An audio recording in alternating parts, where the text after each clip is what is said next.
We can always make it longer. Okay, so today's daf is daf pay bet, and we are at the bottom of pay aleph amud bet, and we came up to this question a few lines from the bottom. How many lines are we? Sorry, I don't even have a gemara. I'm looking at it online. Ba'amine, 2 lines from the bottom. Ba'amine Rava, Rav Nachman. So Rava asked Rav Nachman in continuation of our discussion as to what's inoi nefesh, right? What is considered to be a woman's deprivation, which her husband can be made for the Nedarim no matter what, meaning for her and for him and for everyone else. What about Tashmish HaMitah? As Hanan asked the question yesterday, and Hanan's on yet, woman said, I don't want to sleep with you. I don't want to sleep with anyone, let's say. Is that considered to be inoi nefesh, that she's painting herself, or is that just considered to be a behavior? So Tashmish HaMitah l'Rabbanan, again, we're asking according to the Rabbanan, because according to Rabbi Yossi, even if we're assuming this, even if she doesn't take a shower or wash herself, we don't call that inoi nefesh. That's not enough pain. So presumably Tashmish HaMitah would also not be included, let's just say. And we answered earlier that might be the Tana of the previous Braita. But according to the Rabbanan, is Tashmish HaMitah inoi nefeshu or dvarim shebeino leveina, or is it just something that's personal? Amalei, so he said, well, let's look at a following Braita. We have a Braita, it's actually a Mishnah later, which says, Tinitua, if a woman says, now this is a quote, Nitula ani min haYehudim, I want to have nothing to do with anyone Jewish, which is a way of saying I don't want to sleep with any man, don't want to engage in sex with anybody, including her husband. Says the Gemara on top of Pei Bet Amud Aleph, this is a quote again, Yafer chelko, the husband can be mayfair for his portion, umisham shto, and he can sleep with her, umisham shto, he can sleep with her, but it remains prohibited to anybody else, meaning if he divorces her or if he dies, her neder remains chal. She remains prohibited for whatever time she said, unless she's matir her neder, on everybody else, right? And so says the Gemara, but yamrit neder inoi nefesh have. If you say that it falls into this broader category of nidarim that are inoi nefesh, that are permitted for the husband to be mefir because they cause her pain, so why is she usher to everybody else? Shema mina, you see from here that it falls into the category of dvarim shebeino leveina havin, that it's something personal, and therefore, when he's mefer, it takes away the neder for him. If he's no longer in the picture, the neder still applies to everybody else. Says Gemara, well, that's not a proof at all, because I was asking according to the Rabbanan Tibaila. We were asking according to the Rabbanan, who say that inoi nefesh is a broader category. Is this considered inoi nefesh? That Mishnah of Nitula ani min haYehudim, which is coming up next week, actually next Sunday or Monday, that Mishnah of Nitula ani min haYehudim is Rabbi Yossi Katanida. It's Rabbi Yossi. How do you know it's Rabbi Yossi? It doesn't say his name in the Mishnah, but the Amar Rav Huna, because we have the principle of Rav Huna, which is a very, very important principle in this parak. The principle of Rav Huna, where are we? 4 lines from the top. Kule, 5 lines. Kule Pirkin Rabbi Yossi. This entire parak, when it's unnamed, when we have a Mishnah in Parak Eilan and Nedarim that doesn't have a name, it's all Rabbi Yossi. And how do we know that it's all Rabbi Yossi? Yimai, how do you know that? Because Kevan Diktani, our first Mishnah that we had a few days ago, right? The Chachamim said, these are Nidrei Inoi Nefesh, that I will wash, I won't wash. Now we're quoting the Mishnah. Rabbi Yossi said, Ein Elam Nidrei Inoi Nefesh. That's not considered Inoi Nefesh. And then the Mishnah continues, Ella Nidarim of Inoi Nefesh are such and such. And then at the end of the Mishnah, it says again, Lamalei Tula Mitmi. Why does it repeat at the end of the Mishnah? Harei Zeh Yafer Divrei Rabbi Yossi. You can be mefer. These are the words of Rabbi Yossi. If you recall, our Mishnah said Rabbi Yossi twice. And so the question is, why did our initial Mishnah 3 daf ago say Rabbi Yossi says these are not Nidrei Inoi Nefesh, but the following are Divrei Rabbi Yossi. Shema Mina, what that is coming to teach you, according to Rav Huna, is that mikan ve'elech Rabbi Yossi, that the rest of the parak, whenever we have a Mishnah that's unnamed, it's Rabbi Yossi as well.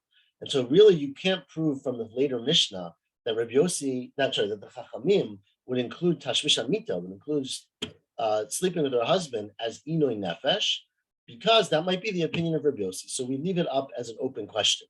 The reason why this is really important is the question comes lahalacha, not that we really do this all that much today, is how do we paskin, right? Usually if you had a machlok Rabbi Yossi and the Chachamim, you would go with the Chachamim, right? That would generally be the way you would go. The problem is that there's also a principle, halacha kistam mishnah, right? We usually paskin like a stam mishnah. And so when Rabbi Yehuda HaNasi, who edited the Mishnah, puts an opinion without giving a name, it usually means this is the authoritative opinion. And so there's a machlok, and the Ran here debates, and else several times the Ran talks about this, that he likes the pasuk like Rabbi Yossi, that who's machmir, right? That inoi nefesh doesn't include showers, it doesn't include sleeping with him and other things. The Chachamim seem to be makel, quote unquote, but the Rambam seems to pasuk like the Chachamim, and he goes through that there's probably just a machlok that we shown him about it. Anyway, so that's the end of that discussion. The next case, which is a very interesting statement of Shmuel, is, so how many lines are we down? I don't have it, around halfway, exactly halfway down, Pei Bet Amud Aleph. Amar Shmuel Mishmei de Levi.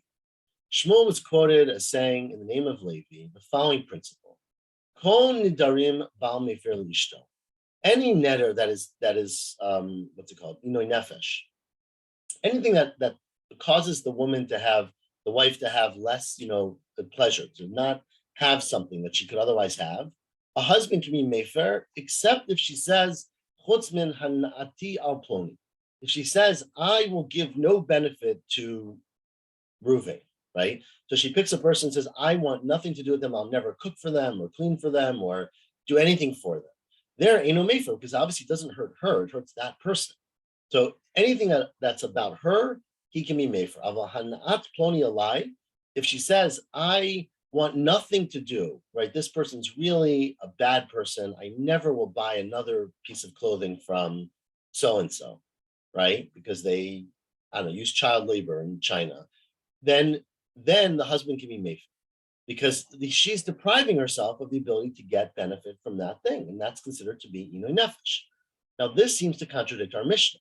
Because if you recall our Mishnah, that's why we're quoting this. Our Mishnah said that if a woman says, I don't want to eat any fruits from Japan, right? Medina, from one Medina, then the halacha is that you can't be made for that better, because she could just get fruit from a different country, right?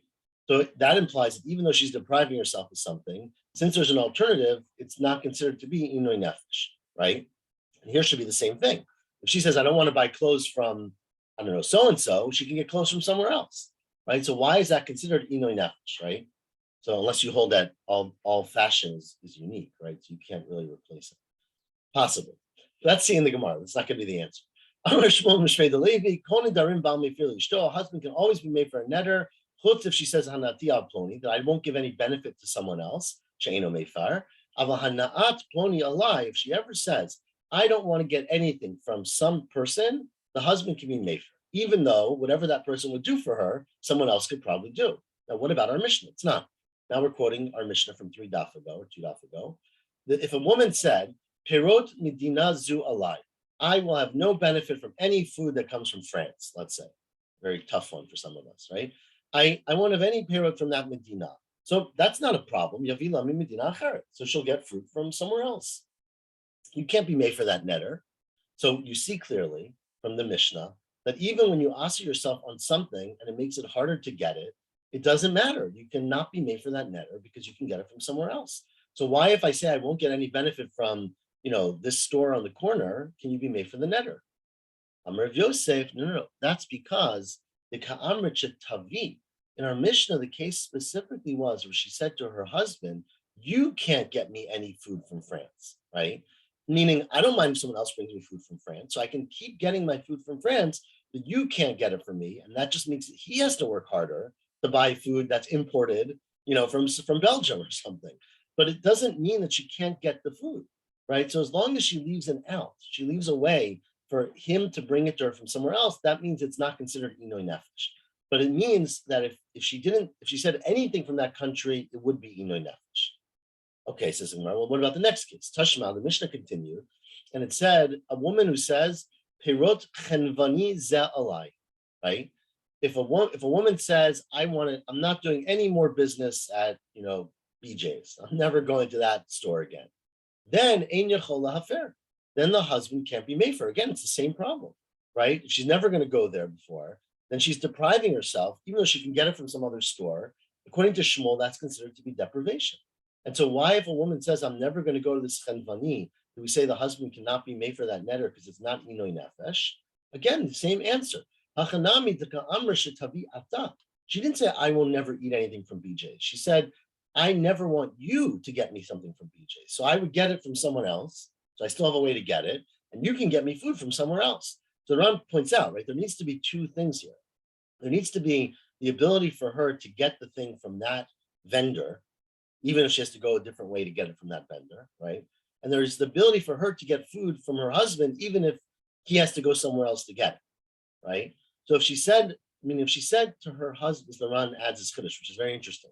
If she said to her husband, I never want you to get me food from anywhere, he could be Mefer, because she has to be able to get things from him.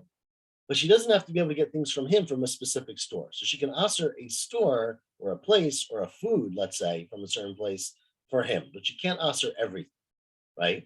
So that is what it comes out from our Mishnah. Continues the Gemara. What about the following words in the Mishnah? The Mishnah said, "Lo hayta parnasato ela mimenu." If the only store that the husband can get food from is BJ's, let's say, hareze yafer, then he can be yafer, right?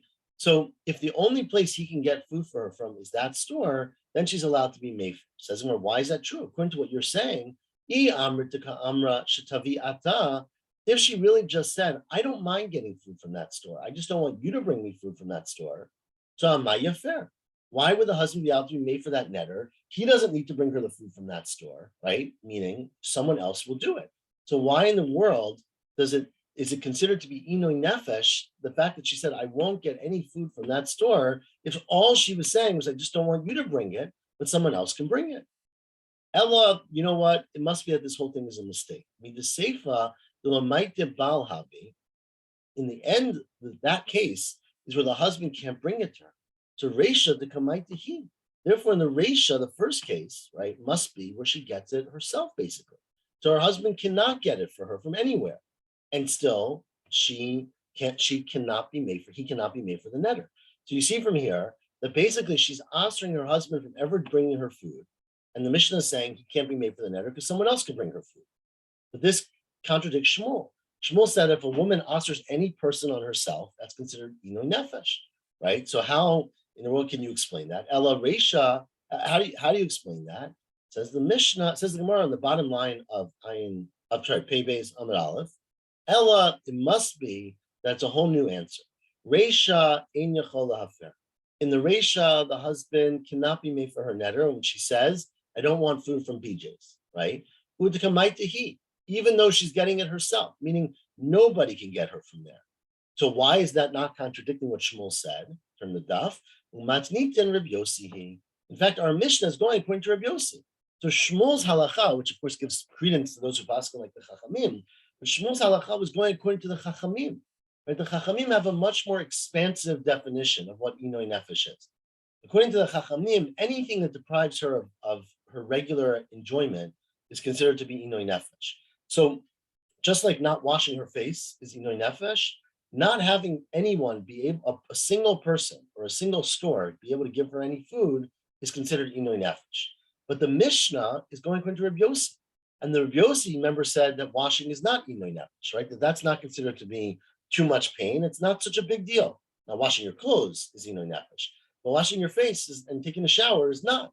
And therefore, according to Rabbi Yossi, it would also not be inoi nefesh if you asked a person from bringing you food. Umatniten Rabbi Yossi, again, as we quoted earlier today, on the top of Ayin, of Pei Bet, I keep saying Ayin, Pei Bet on the Bet, Damar Rav Huna, as Rav Huna said on the top line, Kule, Pirk, and Rabbi Yossi, our entire parak is going according to Rabbi Yossi. And when it says, therefore, in our Mishnah, my ein yachol lahafer, the reason that the husband cannot be made for her neder is mishum inoi nefesh. He can't be made for her because it's not considered to be inoi nefesh according to Rabbi Yossi. The fact that she can't get food from this store is tough. You get food from a different store. That's not considered to be such a big deal according to Rabbi Yossi. According to the Chachamim, it would be. According to Rabbi Yossi, it's not. Aval mefer nedarim shebeino leveina. But of course, the husband would be allowed to be mefer if it has to do with his own interaction with her. And therefore, if the husband can't get credit from any other store, right? If the only store that will take his credit card is BJ's, then he can be made for the netter, because otherwise he can't get her food from anywhere. And so therefore, that's the explanation for our Mishnah. But Shmuel disagreed with that because Shmuel was going according to the Chachamim, which again gives some credence to those who pass like the Chachamim. Otherwise, why would Shmuel, in the name of Levi, be saying that? So that's the explanation for his statement. Continues the Gemara now. We are on Daf Pei Bet on the bed again, 3 lines from the top at the 2 dots. Interesting case, new case. Amar Rav Yehuda Amar Shmuel, if a woman is nadra mishtei kikarot, right? A woman says, I won't eat these 2 loaves of bread, okay? Is that inoi nefesh or not? Well, it turns out, says the Gemara, achat mitaneh, one of the loaves of bread is enjoyable. And so not eating it is considered to be ino, it's considered to be pain. But achat in mitaneh, one of them is disgusting. Let's say it's so again, disgusting depends on the user, right? But let's say it's very dark bread, it's very thick bread. It's something that no one enjoys eating. It's I'm not gonna say whole wheat, I'll insult some people, but very, very dense and non-enjoyable. Right. As Nava said, it has raisins in it. Okay, thanks, Nava. So basically, there's 2 loaves of bread. She says, I'm not going to eat either one. One of them would cause her pain not to eat, and one she's grateful not to eat, right? Because let's just say she doesn't enjoy, or she does enjoy raisins, right? So the question is, the husband can he be made for the netter, right? To recall, he can be made for a netter that's inoi nefesh, right? Assume it doesn't affect him, right? She gets other bread. He can only be made for a netter that's inoi nefesh. So the bread that she doesn't want, that she likes, that she would like to eat, is inoi nefesh. The other one is not. Can the husband be made for the netter, and can he be made for it for only part of the netter or all of the netter? What's the halacha in that case, right? This was the question that Rabbi Yehuda Amar Shmuel was addressing. So it said Rabbi Yehuda Amar Shmuel, if nadra, I'm reading it again, nadra mishtei kikarot, a woman makes a netter from 2 loaves of bread. Ba'achat mitaneh, one she really enjoys, and so not eating it would be considered pain. Achat im mitaneh, one she really despises, and so not eating it is a blessing, right? Says Rabbi Yehuda Amar Shmuel, mitoch shehu mefer lemitaneh, mefer l'sheino mitaneh.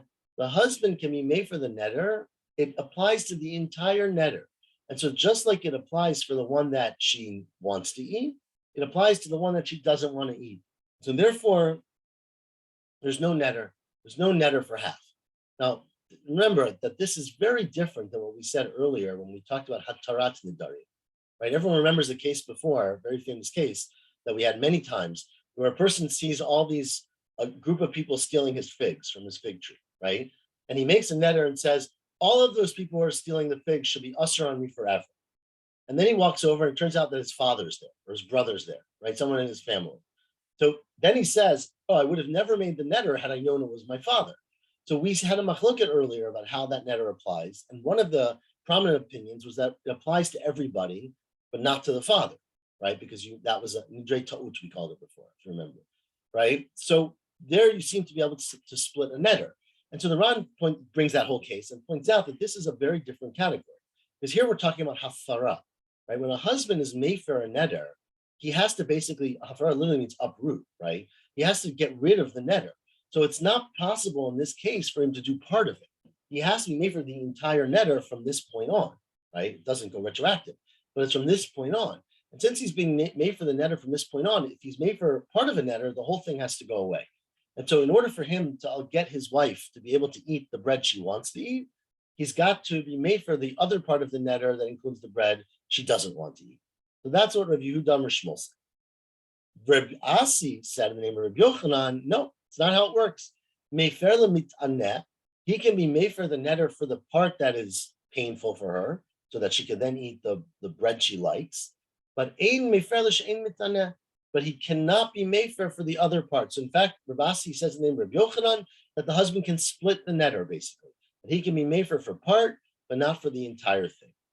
Ikad Amri, some people had it as a question. That Ba Minei Rabbi Asi and Rabbi Yochanan, Rabbi Asi asked Rabbi Yochanan, if a woman is nadra mishtei kikarot, and one of them she enjoys, one of them she doesn't enjoy, achat mitaneh, she enjoys it, so it's a pain for her not to eat it. Achat ein mitaneh, the other one she doesn't really care for, and so she doesn't mind not eating it. Mahu, what's the halacha? And that's what Rabbi Yochanan answered, mefer mitaneh, ve'ein mefer she'ein mitaneh. The husband can be made for part of it, but not the other part. That he splits the netter because basically the netter only can be hafara if it's dvarim that are inui nefesh, right? And the Ran again brings the point that this seems to be similar to the question that we had earlier today, even where she said, "I don't want to sleep with any man." right? Etulani min hayudim. So because that's Dvarim Shebeino Leveina, the Mishnah says later on Daf Tzadi, that the husband can be mefer for himself once he divorces her or dies, the neder applies to other people, right? So there in Beino Leveina, we clearly have a distinction where the neder can be mufar for the husband, but not mufar for everybody else. The machloket here is whether a neder that's inui nefesh also has that same distinction. So according to the first opinion, Rabbi Yudam or Shmuel, it does not. And according to Rabbi Yochanan or Basi, asked Rabbi Yochanan, it does. So that's the machloket. Now we're going to discuss a lot more tomorrow, but let's do a few more minutes because we don't learn that much. Continues the Gemara. Let me try to prove it from the case coming up in our next Masechet. Right? We're giving you a little bit of a taste for Nazir, which will start around, I think, a week from Wednesday, next Masechet. Eighth thing, we have a question from the following Braita in Masechet Nazir. It says, let's say, Isha shenadra b'Nazir.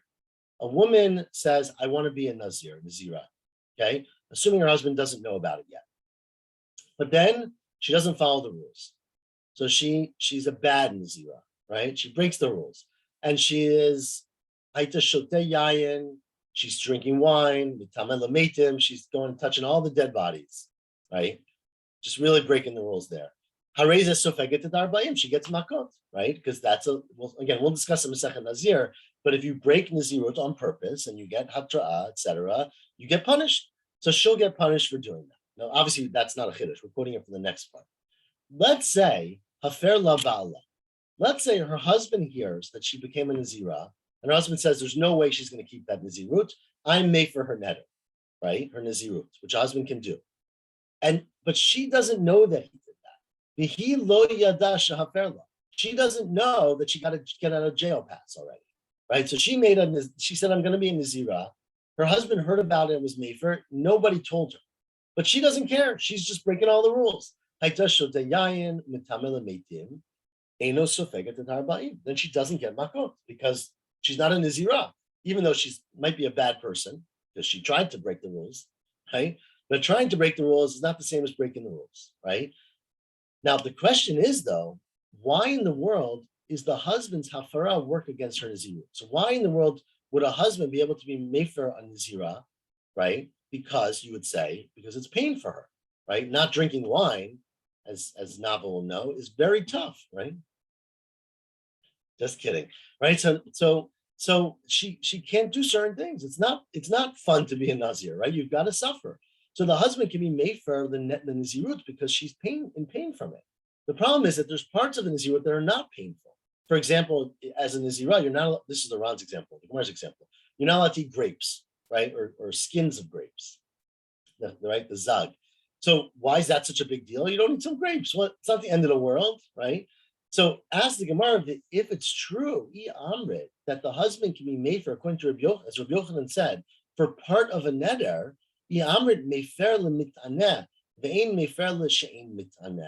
right? That a husband can be mefer, can uproot his wife's neder for things that are painful, but split the neder, and it will keep the parts that are not painful. So maybe when the husband was made for her Nazirut, Dima min yayin, maybe he only will permit her to have wine, because of course that's painful, not to drink wine, it's latzara, haferla. But min chartzanu min zag, from the other, eating the skins and the pits of grapes, which is not something that most people generally eat, lo haferla, maybe it didn't apply to that. And if it didn't, right, there's no tsar, but to spoke at arba'im. And if she in fact did that, she ate these pits of the grapes, she should get makot. Because although the husband was made for her neder, he only can be made for part of it, according to Rabbi Yochanan, the part that causes pain. And so this doesn't cause pain. So why would you say that the Nazirut is not effective at all? It should be partially effective.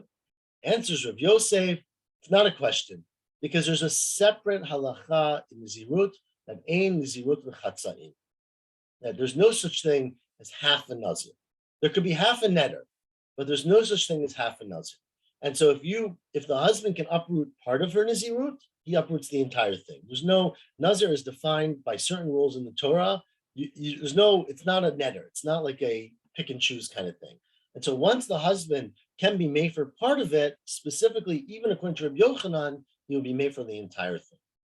And so we're going to stop there, but that's a good introduction to Nazirut, short daf today. But we're going to continue tomorrow this machloket of Shmuel and Rabbi Yochanan about whether a husband can be made for part of a netter or only an entire netter, and therefore if part of it is inoi nefesh, you got to get rid of the whole thing. Are we gonna do a 7:45 again tomorrow morning? Does that work? Thumbs up. Okay. Nava, we'll see you 7:45. Everyone have a great day. I see one person shaking her head. She can be convinced otherwise. It's not inoi nefesh. Okay. Everyone have a great day. Take care. Have a great day. Thank you, Ellie. Thank you, Yasher Kog. Yeah.